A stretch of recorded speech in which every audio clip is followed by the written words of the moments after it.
C'était un affrontement perdu d'avance. Un enfant de 13 ans affrontait une star de la NBA de plus de 2 mètres. Avec ses 2 mètres et son apparence de géant, Thras était confiant. Mais dès la première seconde, il se fit facilement dépasser par l'enfant qui marqua un panier en douceur. Thras rangea son arrogance, mais se retrouva de nouveau pris dans le dribble de l'enfant. Le tir à 3 points alla directement dans le panier, déclenchant une explosion d'applaudissements et de cris dans le stade. Thras était tellement humilié qu'il jeta sa veste. Il se préparait à donner le meilleur de lui-même, mais fut encore une fois trompé par l'enfant qui d'un saut majestueux, fit un dunk spectaculaire. Le silence se fit dans le stade, les spectateurs stupéfaits.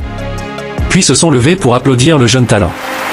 Tout a commencé avec une paire de chaussures magiques. Kevin, un jeune garçon vivant dans un orphelinat, était passionné de basket, mais était souvent malmené à cause de sa petite taille. Jusqu'au jour où les sœurs lui offrirent une paire de chaussures dignes de ce nom, celle-ci portait les initiales MJ. Kevin, incrédule, eut un conflit avec un autre enfant qui lui prit les chaussures et les jeta sur un câble électrique. Pendant une pluie violente, Kevin, convaincu que ses chaussures avaient appartenu à Jordan, grimpa à l'arbre sous la pluie battante pour les récupérer. Après avoir attrapé les chaussures, un éclair frappa le faisant tomber au sol. Mais il resta intact. Cette nuit-là, il sentit qu'il avait acquis un super pouvoir. Et en enfilant les chaussures, il semblait être devenu Jordan lui-même. Le manager des Cavs, qui l'avait découvert, proposa de signer Kevin, non pas pour son talent, mais pour attirer du public. Le directeur, avide d'argent, accepta sans hésiter. Kevin, à peine âgé de 13 ans, rejoignit l'équipe, augmentant le nombre des supporters lors des matchs. Pourtant, l'entraîneur ne comptait pas le faire jouer, et Kevin se retrouva sur le banc des remplaçants. Kevin, excité, encourageait son idole alors qu'il était dans l'équipe adverse. Il a donc été poussé et caché par son coéquipier.